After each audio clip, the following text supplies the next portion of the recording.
नमस्कार, मैं डॉक्टर अजय मिश्रा इस समय लखनऊ में हूँ और हमारे साथ में बहुत ही प्रसिद्ध हस्ती है।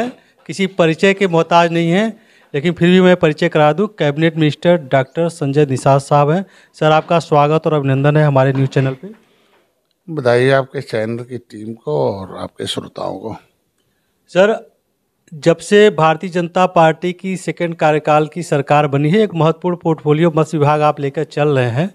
तो इस पूरे आपके कार्यकाल के अभी तक के कार्यकाल के दौरान क्या मूलचूल परिवर्तन हुए हैं और क्या आपने नई चीज़ें इम्प्लीमेंट की हैं जो जन उपयोगी हों और लोगों को और हितकर हुई हों?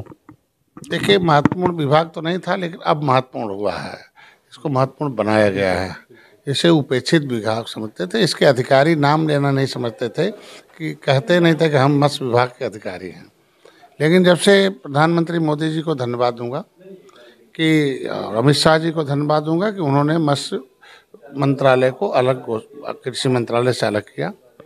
और जिस तरीके से उपेक्षित समुदाय था, अंग्रेजों मुगलों के द्वारा सताया गया समुदाय था और पिछली सरकारों द्वारा शोषित वंचित किया गया था, ऐसे समुदाय के लिए मत्स्य मंत्रालय अलग करके पिछली सरकार ने 67 साल में 3,000 करोड़ रुपया दिया था पूरे देश के मछुआरों को। लेकिन हमारे 2013 में आया, संकल्प लिया, संघर्ष किया और एक ही साल बाद मत्स्य मंत्रालय अलग हुआ और 39,000 करोड़ रुपया दिया ब्लू मिशन के नाम पर।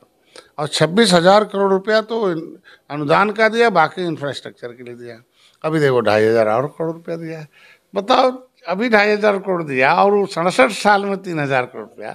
तो जब हम किसी को रुपया देंगे, किसी व्यक्ति को सम्मान चाहिए, सुरक्षा चाहिए, समृद्धि चाहिए, तो सम्मान तो तब मिलेगा ना जब उसको इतिहास पता चलेगा। तो ये मत्स्य विभाग के साथ साथ इनको लाया, इन्हें ट्रेंड कराया, इन्हें व्यापार मिलाया, इन्हें इनका जो परंपरागत सिस्टम था उसे हाईटेक किया। इनको हमने आधुनिकीकरण बताया कि नई टेक्नोलॉजी, विज्ञान कैसे इनके लिए। तो जो इसके सेक्टर होते थे फिश फार्मिंग के, तो उसमें सीड प्रोडक्शन का है, फीड प्रोडक्शन का है, फिर उनके बच्चों को रेयरिंग यूनिट, बीज बैंक बनाया, फिर मैंने आगे किया, फिर उनके लिए पोखरे चाहिए, उनके लिए प्रोडक्शन के लिए आया, मार्केटिंग के लिए आया, ट्रांसपोर्टेशन के लिए आया, उनके लिए सब, उनके कोल्ड स्टोरेज के लिए पैसा दिया हमने, जो है उसके लिए आइस बनाने के लिए अनुदान, ढोने के लिए। तो ये तमाम तरह का उसके लिए आया कि हर तरह से अनुदान देकर इन्हें हाईटेक करके इनको हैचरीज के लिए, तो सब उस पर थे क्या। और हमारे यहाँ जो अधिकारी कर्मचारी थे उनको हमने अवसर प्रदान किया कि आप, एक तो प्रमोशन नहीं होता था, मैंने सब तुरंत प्रमोशन करके उनको अवसर प्रदान किया। जो उनके लिए जो उपेक्षित थे तो उनको लगा कि नहीं, हमने पैसा दिल्ली हर जगह से मैंने कहा प्रचार प्रसार करके जो प्रधानमंत्री मत्स्य संपदा योजना में पैसा आ गया, काम इनको मिलने लगा। फिर इनको फ्री में बीमा है, किसान क्रेडिट कार्ड के रूप में इनको 60%, मतलब 1,60,000 बिना किसी गारंटी के आधार कार्ड पर इनको पैसा दिलाना शुरू किया। तो विभाग का जो समन्वय, विभाग में हमारे यहाँ ट्रेंड लोग होते हैं, जो हमारे जो डिप्टी डायरेक्टर हैं, जो हमारे यहाँ ज्वाइंट डायरेक्टर हैं, हमारे यहाँ एडीएफ हैं, जो है मेरे यहाँ इंस्पेक्टर हैं, वो सारे यहाँ हमारे यहाँ बाबू को छोड़कर सब फिशरीज के साइंस के पढ़े हुए हैं और फिशरीज के हम जानकार लोग हैं। तो ऐसे लोगों को जब हमने प्रशिक्षण शुरू किया आज के दिन में, तो प्रशिक्षण के माध्यम से उनको जब प्रोडक्शन हुआ, मार्केटिंग हुई, तो आज के दिन में हम मत्स्य विभाग को पूरे देश में 1.5 साल के अंदर पूरे देश में इनलैंड फिशरीज में, जो मैदानी क्षेत्र के मत्स्य पालन के क्षेत्र में, उत्तर प्रदेश सर्वोत्तम प्रदेश आया पूरे देश में और उसको अवार्ड मिला। मैं बधाई देता हूँ मत्स्य पालकों को और अपने अधिकारियों को। अभी आपने एक बात कही कि 67 सालों में जितना अनुदान इस क्षेत्र को मिला उससे कहीं अधिक मिला, तो क्या ये कहा जा सकता है कि ये आपकी विशेषज्ञता और नेतृत्व का ही असर है कि जिसको प्रधानमंत्री और गृह मंत्री जी ने सम्मान दिया और एक बड़ी धनराशि दी कि जिससे इस क्षेत्र में, उत्तर प्रदेश में भी और उपयोगी कार्य हो सके? देखिए, पहले भी निषादों को लोग विधायक बनाते थे, एमपी बनाते थे, और उनको कुर्ता पहना के ले जाते थे, जिता के पिछली सीट पर बैठा देते थे। जब इलेक्शन आता था तो उनको फोटो खिंचवाते थे कि फला देखो हम निषाद नेता बना दिया। मतलब उन्होंने कभी बोलने, कभी नीति नहीं बनाई। तो नेता से तो समाज का विकास होता नहीं है, नीति से विकास होता है। तो नीति बनाने का काम मोदी जी किए और योगी जी करें।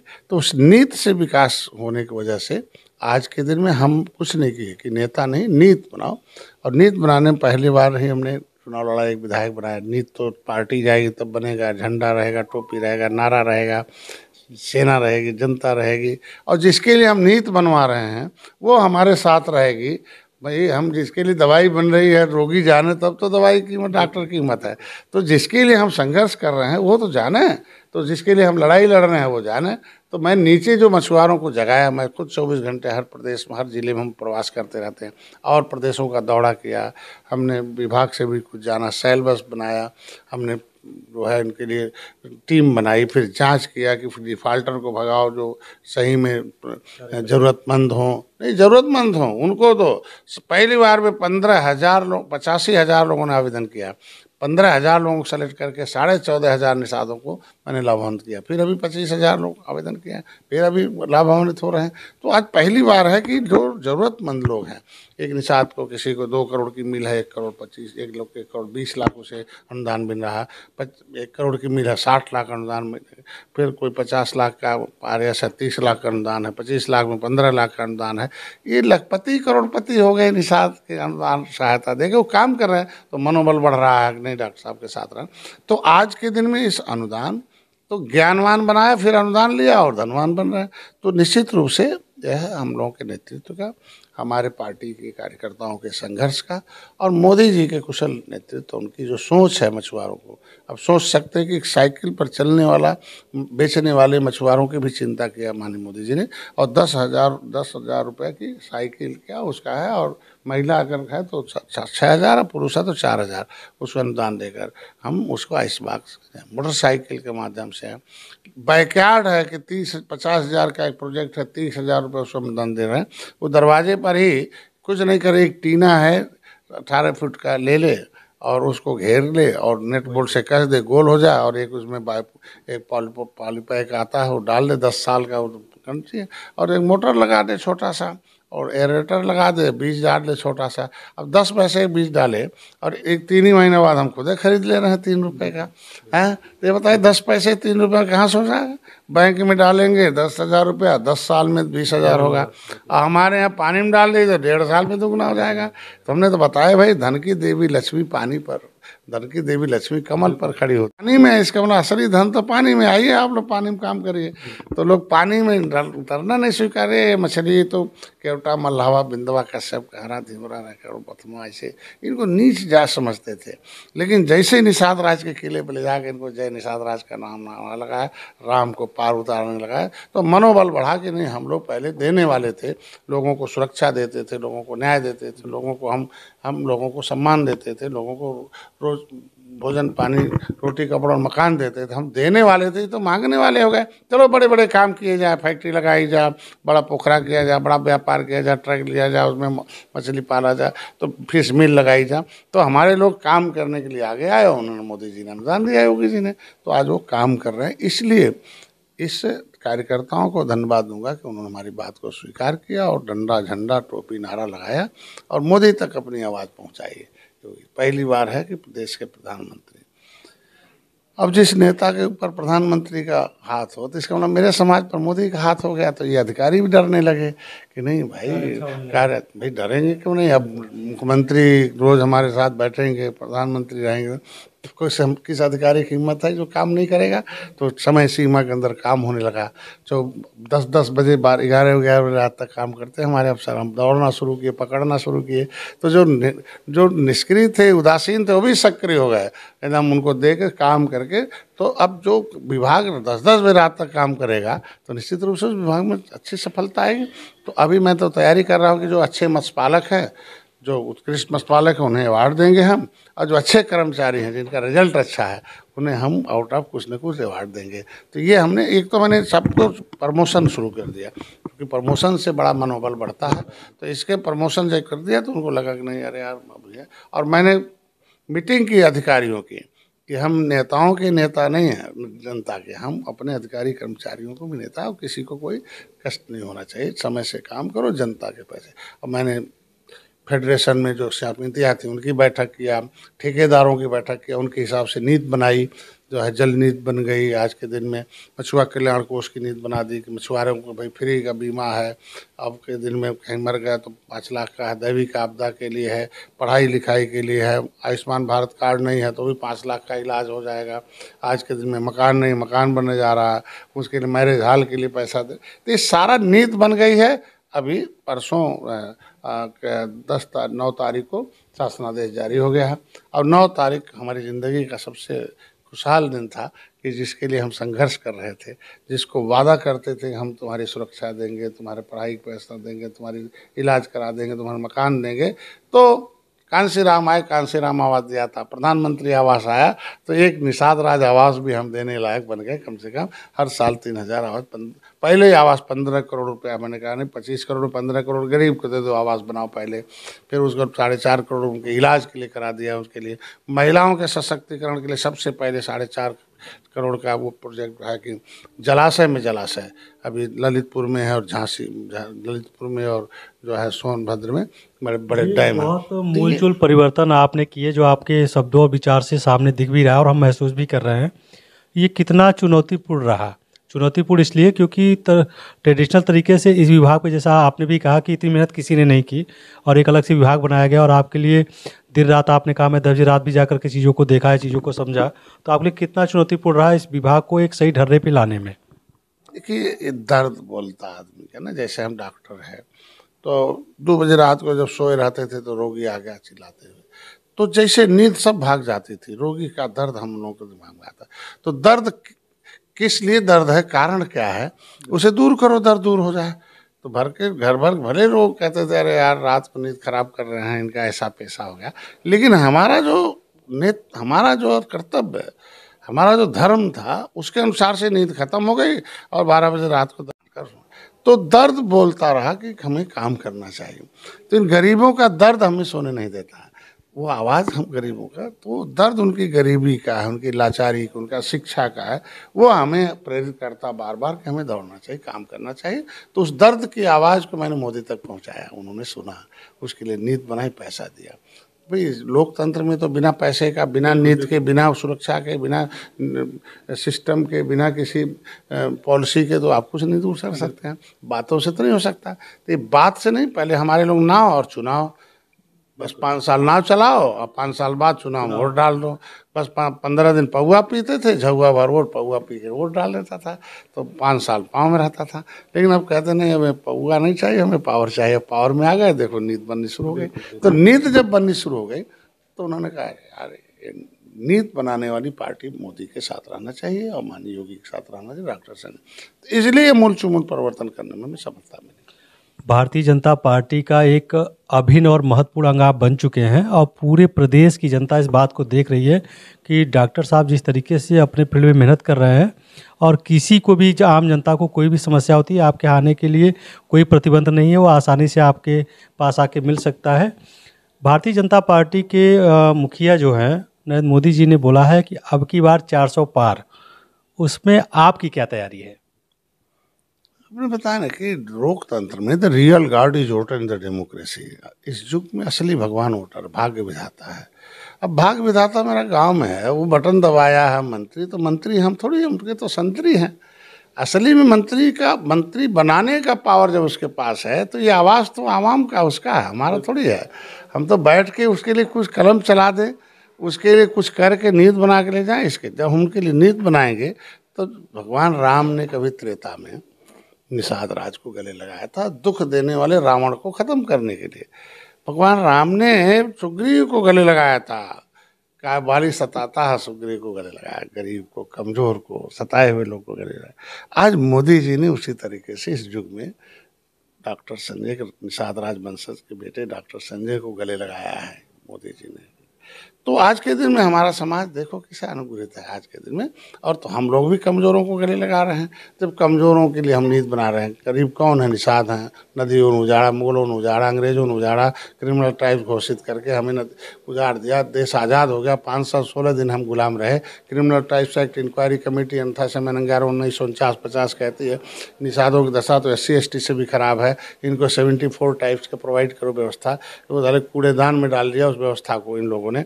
तो आज के दिन में उन्होंने कहा ये कूड़ेदान में हमारी रिपोर्ट को डालते हैं, इनको हटाओ, कूड़ेदान के दरवाजे बाहर फेंको। तो ये सारी पार्टियों ने, तो ये उजड़े परिवार के लोगों को हम लोगों ने गले लगाया। तो कहते ना कि अब रामलला सब पर भारी हैं और काशी मथुरा के बाद श्रृंगेरपुर की बारी है। बिल्कुल सही बात है। अभी एक बात और है, अगर प्रदेश के मीडिया सुर्खियों को देखा जाए, राष्ट्रीय स्तर पे देखा जाए तो किसानों की जो मांगे हैं MSP को लेकर के बहुत सारे बैठक भी चल रही, कोई कंक्लूजन नहीं आ रहा। एक इस पे आपकी प्रतिक्रिया चाहेंगे। दूसरा प्रश्न मेरा है कि समाजवादी पार्टी के राष्ट्रीय महासचिव स्वामी प्रसाद मौर्य जी ने रिजाइन कर दिया है। कुछ समय BSP में थे, फिर भाजपा में थे, इस समय सपा में है। उस पर आप दो विषयों पर मैं आपकी अलग अलग राय चाहता हूँ। देखिए, किसान का दिल होता मिल है, किसान का दिल है, और ये दिल ही बेचते थे। और बेचारा मिल में गन्ना दे दिया तो भुगतान मांगने के लिए डंडे खाता था। आज मिल चलाया, किसान का दिल चलाया और दिल जीता उनका भुगतान करके। आज उनका रेट बढ़ाया, पैदावार आगे किया, उनकी व्यवस्थाएं दी। आज के दिन में उनको दुगना किया है, उनके लिए एथेनॉल बनाया। सारी हाईटेक महिला गरीबों पर जो काम मुद्दा बना के पार्टियां काम करती थी वो खत्म हो गई। अब किसानों को सम्मान निधि सीधे खाते में दे रहे हैं। पहले के प्रधानमंत्री कहते थे राजीव गांधी कि हम 100 रुपया भेजते हैं, 15 पहुंचता, 85 खा जाते हैं। अब मोदी जी कहते हैं खाने वालों को हटाओ और सीधे मैं बटन दबाऊंगा तुम्हारे खाते में सीधे पहुंचेगा। तो जब सीधे किसान के खाते में पैसा पहुंच रहा है, सम्मान निधि, बीमा दे रहे हैं, हाईटेक दे रहे हैं, उन्हें सब्सिडी दे रहे हैं, उनके लिए मेला लगा रहे हैं, उनके लिए हम नई नई टेक्नोलॉजी के माध्यम से उन्हें हम अनुदान दे रहे हैं किसानों को। तो आज के दिन में उनका हम आय दुगुना कर रहे हैं एक दूसरे के शासन में। तो काहे को इधर उधर सुनने जाएगा। तो इस किसानों, नौजवानों, महिलाओं और गरीबों के ऊपर जो राजनीति करने वाली पार्टियां वो मर रही हैं। जब मर रही हैं तो कुछ न कुछ दुकान लगा रहे हैं, तो ये सब बहका के ले जाते हैं इधर उधर। तो बाकी जो किसी किसानों की कोई समस्या है उसको हमारी पार्टी दूर कर रही है। धीरे धीरे बातचीत जारी है। आपने देखा होगा पिछली बार बातचीत हुआ, ढेर सारे काम हो गए, फिर भी उनकी थोड़ी बहुत समस्या होगी। तो हमारी सरकार तो किसानों के साथ खड़ा है। किसानों को देखे माफ़ किया है, खाद का सब्सिडी दिया, आज के दिन में देखो उनका रेट दिया है, किस तरह की समर्थन मूल्य दिया है, मंडी खोल दिया, उनके लिए व्यवस्था बना दी। आज के दिन में ढेर सारा काम हुआ। आज के दिन में अब किसान के भी बेटे जा रहे हैं पढ़ने, ठीक ढंग से पास हो रहे हैं रोज़। उनके लिए पहले क्या थे किसान, अब क्या किसान है। अब तो देख रहे हैं बड़े बड़े इंजीनियर अमेरिका से छोड़ के आके किसानी कर रहे हैं पॉलीपैक में। तो इसके मतलब हमारे किसान अब समृद्धि का केंद्र बन गया है। पहले कहते थे जिसका कोई शान न हो उसका नाम किसान है। अब कहना नहीं, किसान का मतलब शानदार है। अब शानदार बनने के लिए इंजीनियरिंग नौकरी छोड़ के आ रहा है, किसानी कर रहा है। तो इसका मतलब हमारी सरकार ने किसानों के साथ खड़ी है और आगे भी खड़ी रहेगी। सबके साथ अपनी सरकार खड़ी है। और ये नेता लोग हैं कुछ थोड़ा बहुत ऐसी राजनीति है करते रहते हैं, उसको कोई दिक्कत नहीं। स्वामी प्रसाद मौर्य जी के रिजिग्नेशन से मैं अभी उसका तो था, उसका ये था कि देखिए स्वामी प्रसाद मौर्य जब बसपा में थे तो कहते थे कि हाथी नहीं गणेश हैं, ब्रह्मा विष्णु महेश है। यहाँ आए तो अब मैंने बताया ना कि समाजवादी पार्टी, कुछ पार्टियां पदाधिकारी से बुलवाई जाती हैं। किसी बयान से किसी विचारधारा को दुख भी होता है, किसी विचारधारा को जो है अच्छा भी लगता है। तो कुछ विशेष वर्ग को खुश करने के लिए समाजवादी पार्टी ने बुलवा रहे थे। अब पता चला देखो किस तरीके से समाजवादी पार्टी खुद नहीं संभाल पा रही किसी को। तो इसलिए मैं यही चाहूँगा कि कभी भी आदमी को मर्यादा पुरुषोत्तम राम के उस मर्यादा और धैर्य को ध्यान में रखना चाहिए। और भारतीय संस्कृति भारतीयों की है और हम आस्थावान लोग हैं। और वोट बैंक 90% जब हमारे लोग आस्था मंदिर पर है तो राममय जहाँ है वहाँ उल्टी नाव नहीं चलाया जा सकता। और वो भी निषाद, भगवान राम के आद बाल सखा निषाद राज थे, परम मित्र थे। तो निषाद कितना दुखी होंगे उस बयान से। तो इसीलिए आज के दिन में हम तो यही चाहेंगे, धैर्य रखें, मर्यादा में रहें और सिस्टम में रहें, सम्मान है। एक अंतिम प्रश्न है, और निषाद समाज के लिए आपने बहुत कुछ किया, जैसे भी आपने आवास की बात की, मेडिकल सुविधाओं की बात की, पानी से आपने पैसा बढ़ाने का एक अच्छा उदाहरण दिया कि भाई आप पैसे लगाइए और रुपए में कमाइए, और हम खरीदने के लिए बैठे, ये मत्स्य पालन जो हो रहा है। निषाद समाज के लिए कोई एक ऐसी समस्या जो कि आज भी आपको लगता है इसका समाधान होना चाहिए और उसके लिए आपकी लड़ाई संघर्ष चल रही है, ऐसी कौन सी एक महत्वपूर्ण बात है जिस पे आपको लगता है ये भी अभी उत्तर प्रदेश सरकार या केंद्र सरकार या दोनों मिलकर करें, जल्दी करें? संविधान समस्याओं का समाधान है, हर कमजोर को अवसर प्रदान करता है। उसमें कॉन्स्टिट्यूशन ऑफ इंडिया में एक रिजर्वेशन शब्द दिया, आरक्षण। तो आरक्षण पहले दिया था कि संविधान जब बना तो उससे पहले, संविधान बनने से पहले देश में अंग्रेजों का संविधान कानून चलता था, first India act, second India act. तो उस एक्ट के मुताबिक 1931 में पहली जनगणना जातिगत हुई। 1935 में सेकेंड इंडिया एक्ट बना, 1929 में रिवाइज हुआ 1936 में।